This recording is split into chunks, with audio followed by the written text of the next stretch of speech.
A paz do Senhor, pré-adolescentes, bom dia! Eu estou muito feliz de estar aqui com vocês nessa manhã de domingo, ministrando mais uma aula para vocês. Quero convidar vocês a fechar os seus olhos aí na sua casa nesse momento e estar orando junto comigo, ok?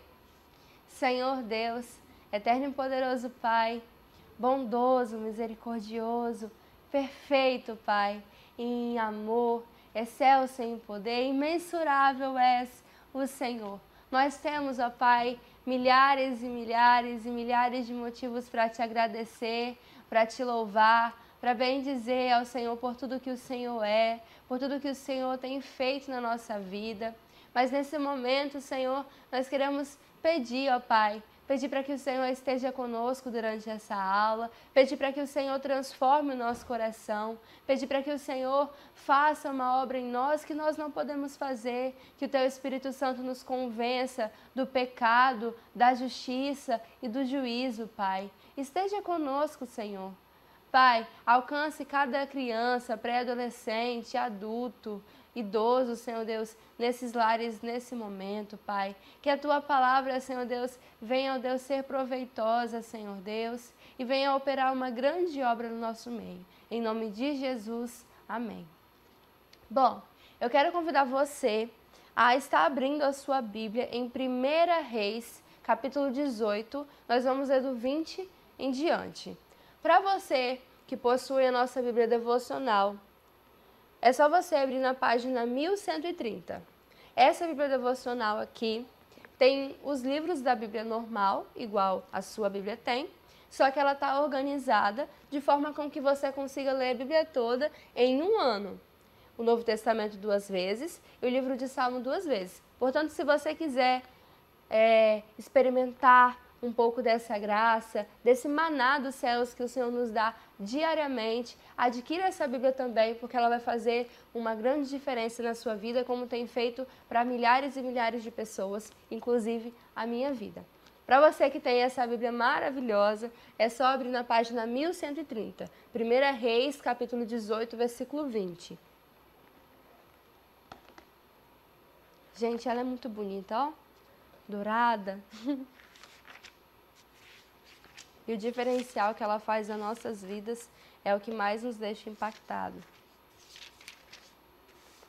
1 Reis, capítulo 18, nós vamos ler o versículo 20 em diante, tá bom?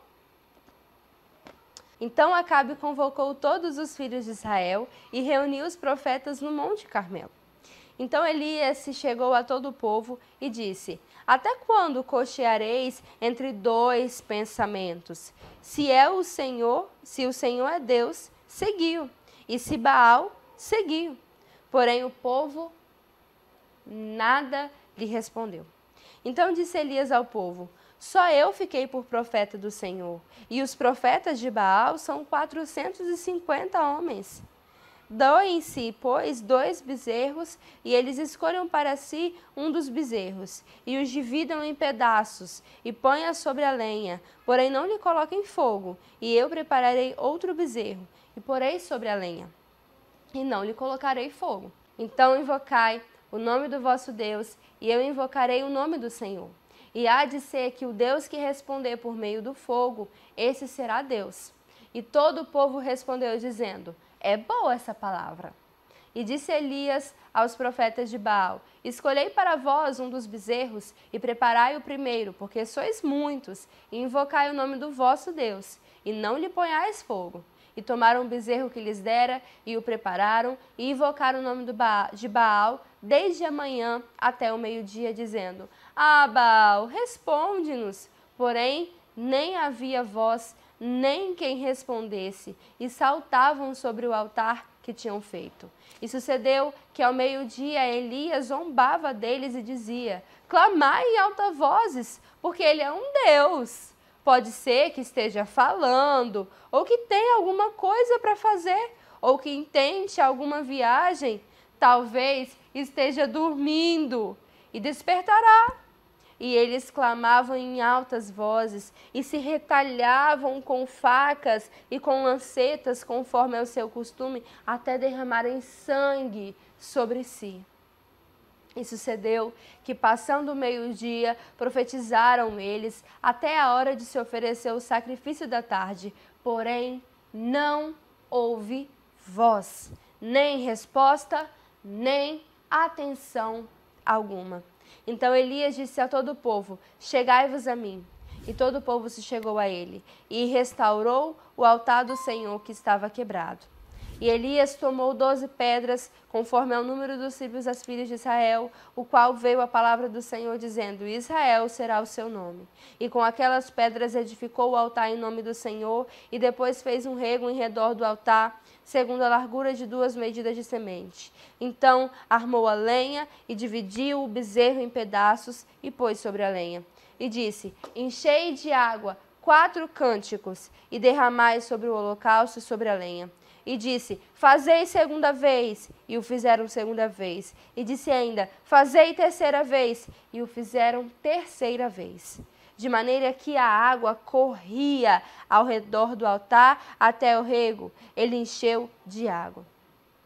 Sucedeu que no momento de ser oferecido o sacrifício da tarde, o profeta Elias aproximou e disse: ó Senhor Deus de Isaque, Deus de Abraão, Deus de Isaque e Deus de Israel, manifesta-te hoje que tu és Deus em Israel, e que eu sou o teu servo, e que conforme a tua palavra fiz todas essas coisas. Responde-me, Senhor, responde-me, para que esse povo conheça que tu és Deus, e que tu és o Senhor Deus, e que tu fizestes voltar o seu coração.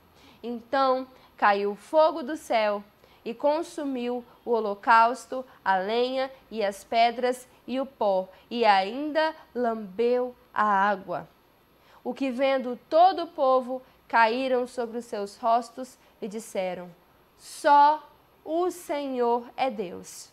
Só o Senhor é Deus. Leia comigo aí na sua casa. O que vendo todo o povo, caíram sobre os seus rostos e disseram: só o Senhor é Deus. Isso aí. Muito bem, pré-adolescentes. Para que nós venhamos entender a lição de hoje, que tem por título Deus é único, a lição de número 3, que é da nossa revista dos pré-adolescentes, que tem por tema Quem é Deus? Na aula passada, nós estudamos que Ele é o Deus libertador. Na primeira aula, nós estudamos que Ele é o Deus criador. E hoje nós estamos estudando que Ele é o Deus único. Ele é o único Deus. Então, permaneça aí com a sua revista aberta. Eu fiquei muito feliz porque vocês enviaram as atividades. Peço que vocês continuem assim, empenhados. Então, se empenhe aqui agora para entender essa lição maravilhosa. A primeira coisa que nós precisamos entender é o contexto histórico. O que estava acontecendo aqui nesse texto, professora? Por que aconteceu isso tudo que a senhora está falando nesse momento? Bom, a primeira coisa que a gente precisa entender é que, por consequência do pecado de Roboão, filho de Salomão, Roboão, ele não escutou o conselho, dos sábios, ele escutou os conselhos dos jovens da sua idade, das pessoas, dos seus amigos que cresceram com ele. E o povo estava reclamando, estava pedindo para que ele fosse um pouco mais brando, que não fosse como seu pai. Mas Roboão não ouviu o conselho dos mais velhos, ouviu os conselhos dos jovens, disse que ia ser pior do que o pai dele. E sabe o que aconteceu? O povo se dividiu. Então, o povo se dividiu em norte e sul, sendo que 2 tribos ficaram ao sul e 10 tribos ficaram ao norte. Essas tribos que ficaram ao norte tornou-se o reino de Israel. E os que ficaram ao sul, que foram um povo menor, que foram 2 tribos, foi o reino de Judá, ok? E essa história aqui, esse contexto aqui, é sobre o reino de Israel. E o rei que governava sobre esse povo, o rei que estava reinando, liderando sobre o povo de Israel nesse momento, era o rei Acabe. Ele era o 8º rei de Israel. Acontece que o rei Acabe, ele tinha uma esposa muito perversa. O nome da sua esposa era Jezabel. E Jezabel, ela era adoradora do deus Baal. Não apenas ela e não apenas ele, mas vários outros reis já estavam introduzindo o culto a outros deuses no reino de Israel, ok? E o rei Acabe e sua esposa, de forma mais veemente, adoravam ao deus Baal, ofereciam-lhe culto, tinha profetas, templo, sacrifícios e muitas outras coisas. E uma coisa que nos espanta ao ver esse contexto é que o povo estava vivendo um momento crítico. Porque pensa, eles estavam adorando Baal e Azerá. Só que esse povo aqui, gente, não é um povo que não conhecia as leis de Deus ou não conhecia quem era Deus. Eles conheciam. Não precisava de muito esforço para lembrar do primeiro mandamento que o Senhor tinha dado a Moisés. Esse povo conhecia muito bem. Você se lembra de qual é o primeiro mandamento? Bom, para quem não lembra, está lá em Êxodo 20 e diz assim, ó.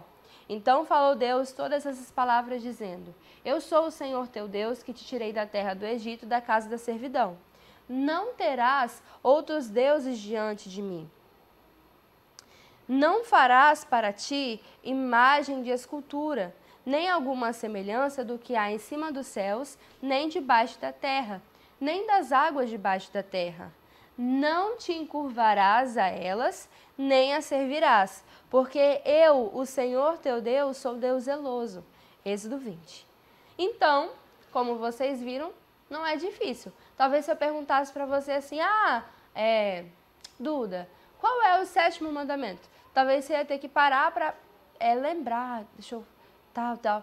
Mas o primeiro mandamento não. O primeiro mandamento é um mandamento que a gente se lembra com frequência, né? É o primeiro mandamento. Não terás outro Deus antes de ti. Eu sou o seu único Deus.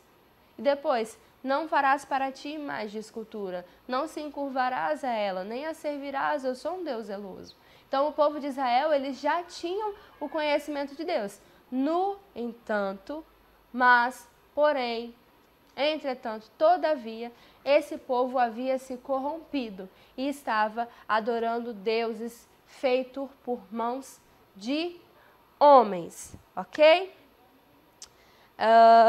Esse povo, ele escolheu viver uma vida miseravelmente distante do Senhor, servindo falsos deuses, mesmo conhecendo o Deus dos deuses, o Deus que subjugou todos os deuses do Egito e os libertou maravilhosamente. Vocês lembram que em nossa aula anterior, nós estudamos que o Senhor Deus, quando ele enviou as 10 pragas ao Egito, ele estava fazendo justiça, ele estava condenando, ele estava julgando o Egito através do povo de Israel, estava mostrando para ele que todos aqueles deuses que eles adoravam não era o Deus verdadeiro e que Deus ele era infinitamente mais poderoso do que qualquer outra divindade que eles quisessem adorar. Então, ele confronta veemente todos os deuses do Egito através das pragas. E esse povo aqui conhecia esse Deus que subjugou os deuses do Egito. Mas esse povo, ele estava escolhendo o caminho da perdição. Mas Deus, em sua infinita misericórdia, em seu infinito amor, enviou o seu servo Elias para repreender esse povo, para trazer esse povo de volta aos caminhos do Senhor. Então, Elias, ele levou profecias ao rei Acabe, alertou o povo, mas ele não estava ouvindo. O povo estava vivendo como qualquer outro povo, como qualquer outra pessoa da terra. Lembra que Abraão, ele vivia em meio a um povo politeísta? O que é politeísta, professora? Que adora vários deuses. E Deus chamou Abraão e fez promessas a Abraão para adorar o Deus único. Então, o povo, a descendência de Abraão, o povo de Israel, era conhecido entre todos os povos por ser um povo monoteísta, um povo que adorava apenas o Deus verdadeiro. E todos os povos ao redor temiam ao Deus de Israel. Eles tremiam de medo por saber as grandes coisas que o Senhor fez no Egito, que ele fez no deserto e fez com os povos cananeus, os filisteus que estavam ali, os fenícios. Mas o povo de Israel havia se corrompido de tal maneira que eles nem se atentando para isso eles estavam. Então, Deus envia Elias para falar com esse povo, já que eles estavam trocando o Deus Todo-Poderoso, o Deus que ele é maior que tudo e que todos, por Baal e Azerá. Estavam oferecendo os seus filhos em sacrifício a deuses pagãos. Estavam fazendo coisas pré-adolescentes que é constrangedor falar abertamente sobre as atitudes e ações que o povo estava fazendo, as prostituições que o povo estava fazendo para adorar Baal e Azerá. Então, Deus envia seu servo para falar com eles e eles não escutam. Uma coisa que a gente pode refletir aqui é que, na mitologia, Baal e Azerá era o deus da chuva, da fertilidade, da prosperidade. Então, o que Deus faz? Ele envia Elias e Elias, ele ora ao Senhor.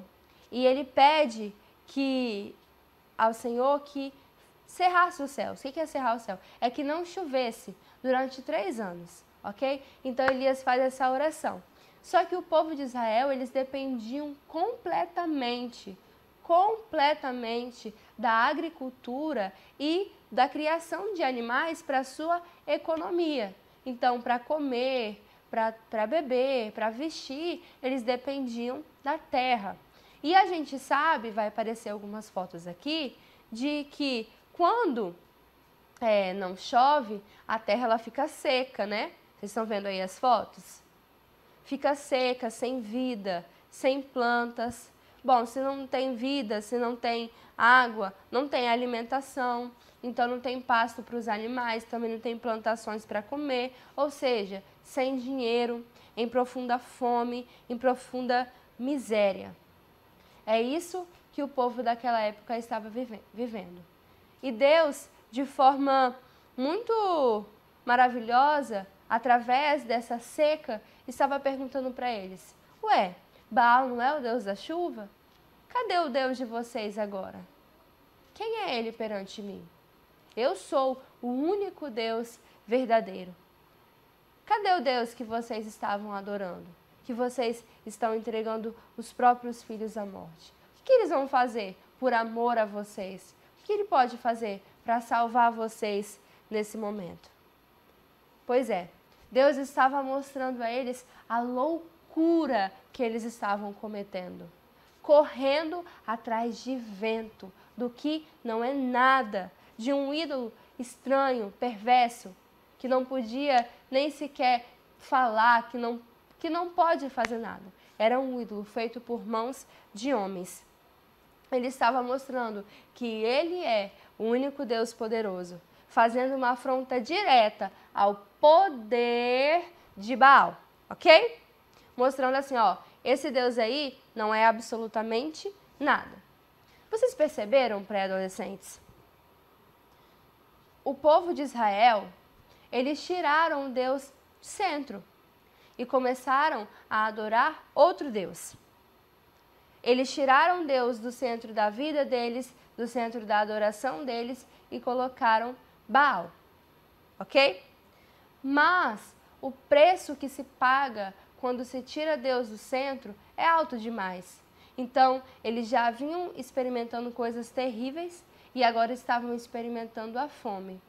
E eu queria que vocês se atentassem nesse desafio que Elias fez para eles. Por quê, professora? Porque presta atenção. Elias fala bem assim: olha, eu vou fazer um desafio para vocês. Tá aqui dois altares, né? Vocês ficam com um, que eu vou ficar com o outro.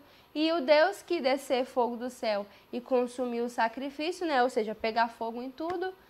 Esse é o Deus único. Ah, ótimo, fechou. Vamos fazer então, Elias. Então eles começaram lá, eles ficaram, ó, clamaram, gritaram, choraram. Gente, eles se cortaram todos. Imagine pessoas todas ensanguentadas, gritando, gritando, gritando, gritando, gritando, para que eles fossem respondidos. E Elias lá, vai, chama mais alto. Talvez Baal está dormindo. Ah, não, talvez ele quer fazer uma viagem. Não, talvez ele está falando com alguém e não está ouvindo vocês. Chama mais alto, chama mais alto. Mostrando o tempo todo que Deus é esse que vocês estão servindo. Que Deus é esse. Não é de se espantar.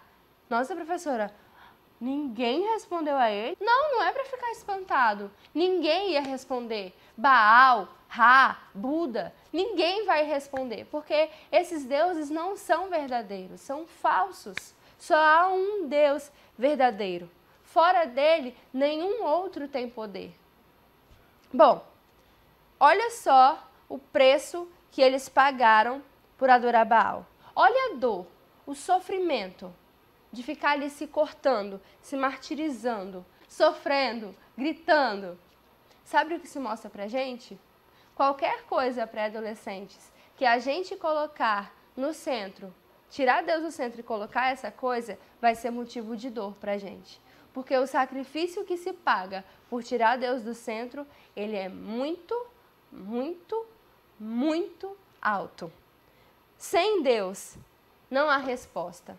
Se Deus não for o centro, não há esperança. Se Deus não for o centro, não há bênção, não há vida. Se Deus não for o centro, só há dor. Bom, a história não acaba por aí, né? Por quê? Porque Elias orou. E Deus respondeu a oração de Elias. Aleluia. Professora, por que você está dizendo isso? Como assim a história não acaba por aí e você vem e fala, Deus respondeu a oração de Elias? Porque Elias orou. Elias orou e desceu fogo do céu. Os profetas de Baal fizeram o quê? Se cortaram, gritaram, ah, Baal, nos responde, Baal. Ah, imagina aí os profetas de Baal. Baal, nos escuta! E se cortando. Ah! E ninguém respondia. Mas então o texto, ele vem e mostra pra gente uma coisa extraordinária. O que, professora? Elias orou. E Deus respondeu a oração de Elias. É maravilhoso ver o que Deus fez e o que Deus faz. O que Deus fez na vida de Elias e o que Deus faz na nossa vida. Ele nos chama e ele pede a cada um de nós adoração exclusiva. E como que ele nos responde e como que ele age nas nossas vidas? Ele escolheu agir através da oração e apenas através da oração. É só olhar para o texto. Olha aí, versículo 36.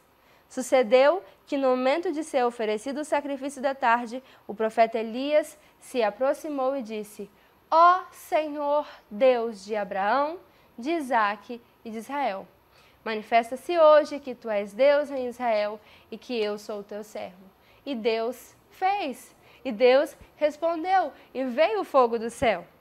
Ah, professora, mas isso só aconteceu porque Elias, ele era um homem muito importante para Deus, porque Elias, ele era muito crente, né? Mas isso não acontece com a gente hoje, professora, porque Elias era um homem assim, sine qua non, um homem muito especial, um homem sem igual, né, professora? Não, gente. Olha o que a palavra de Deus diz a respeito de Elias. Elias era um homem sujeito às mesmas paixões que nós. Um homem sujeito às mesmas paixões que nós. Vivia as mesmas coisas que nós vivemos.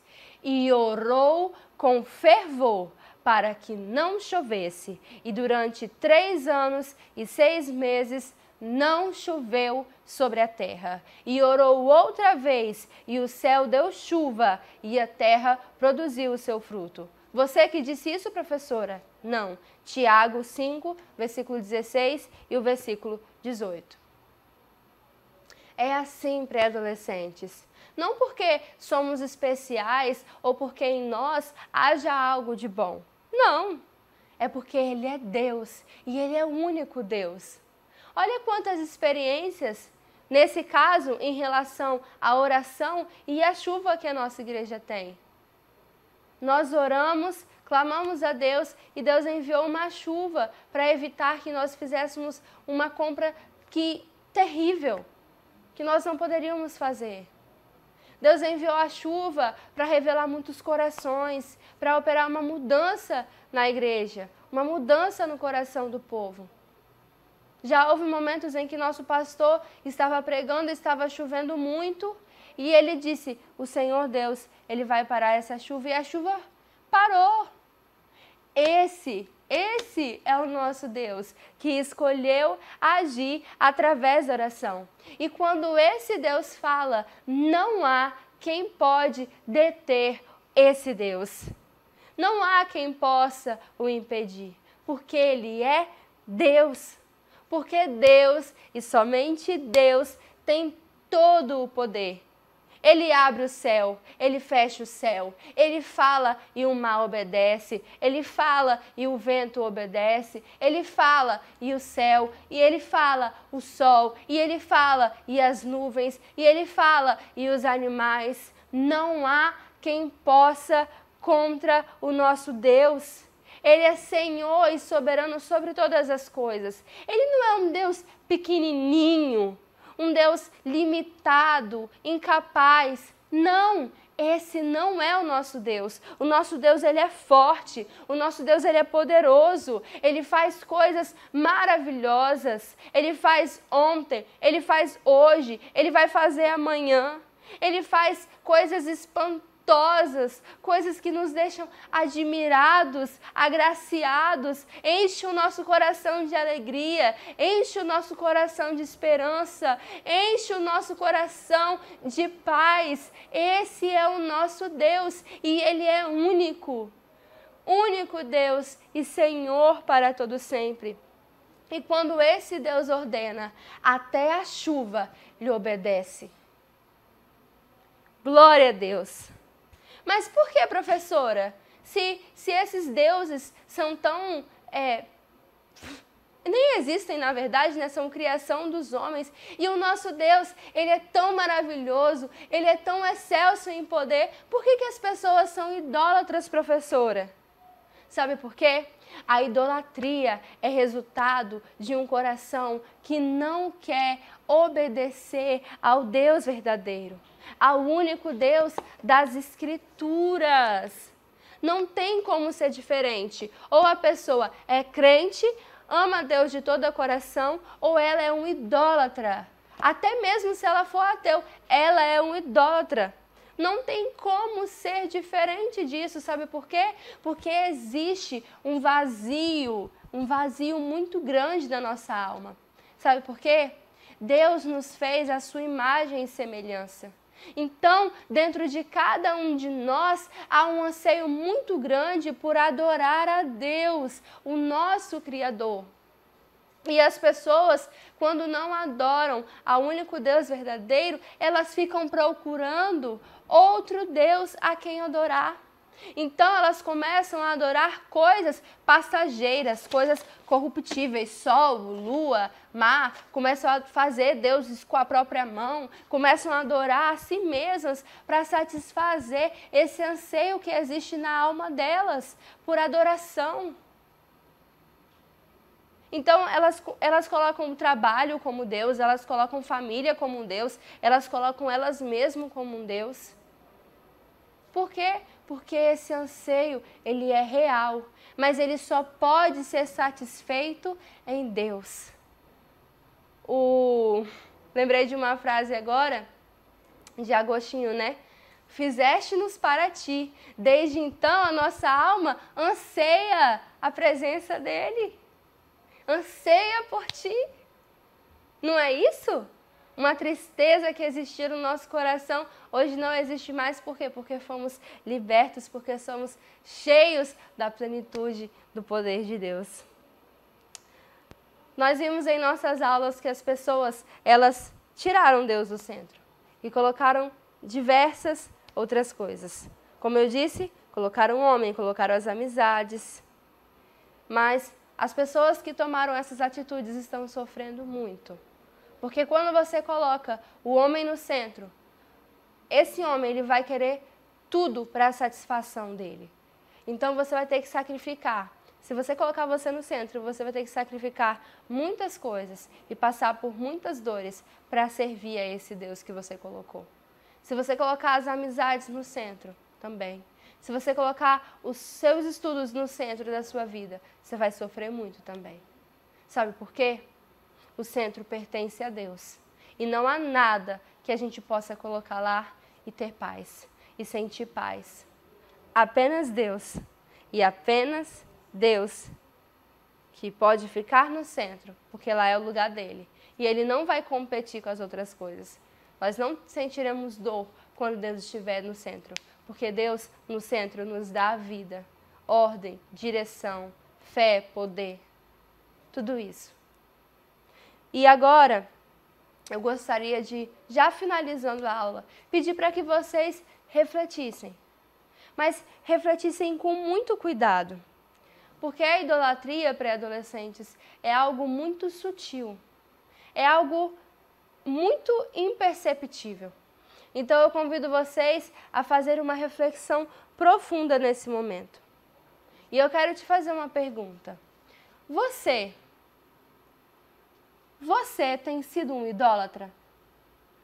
Não, professora, imagina, eu idólatra, eu não adoro Baal. Não, professora, imagina, eu não adoro outros deuses, eu não tenho status na minha casa onde eu fico fazendo assim, Não, professora, nem esses ídolos do futebol eu adoro, professora.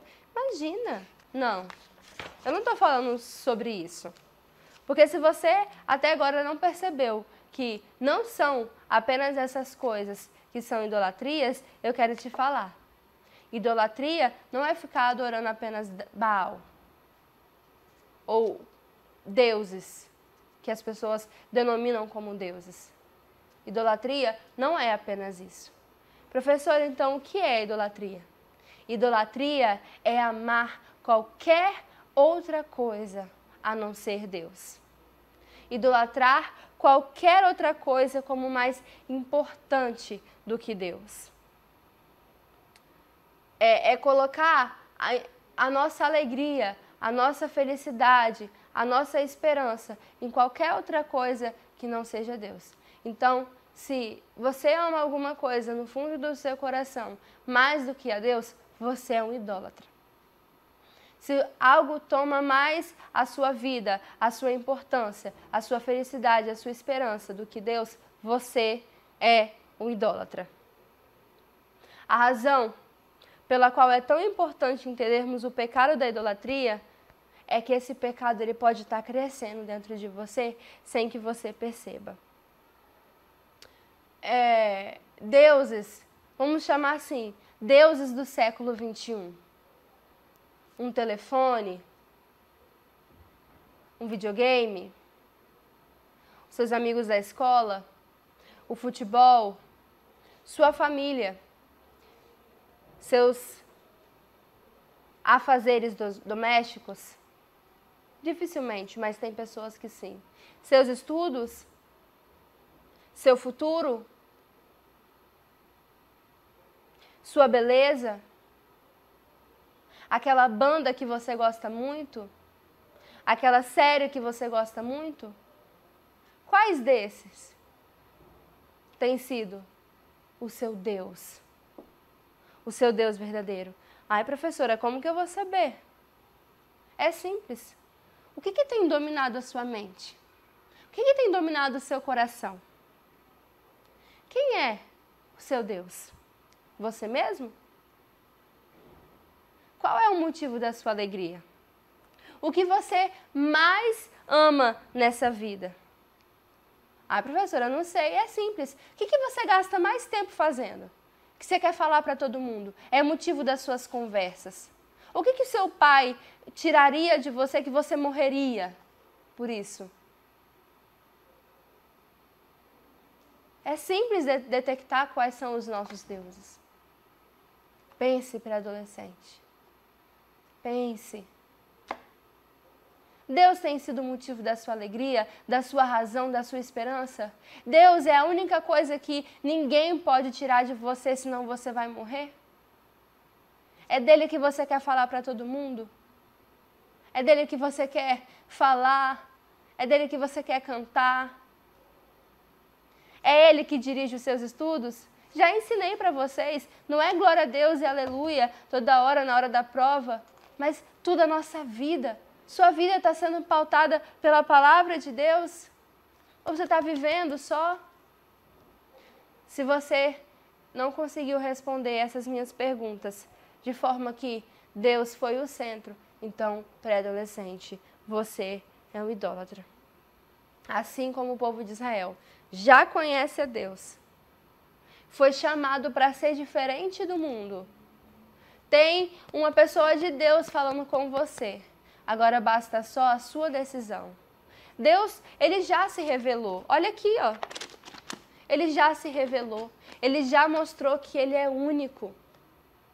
Além das experiências também que ele nos dá diariamente com os nossos irmãos, na nossa casa, ele já se mostrou único para você. Agora basta a sua decisão. Esse povo aqui, quando viu o mover do Senhor, caiu sobre o rosto e disse: só o Senhor é Deus.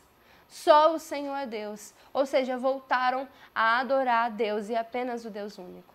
E nesse momento, você está sendo convidado a abandonar todos os seus ídolos.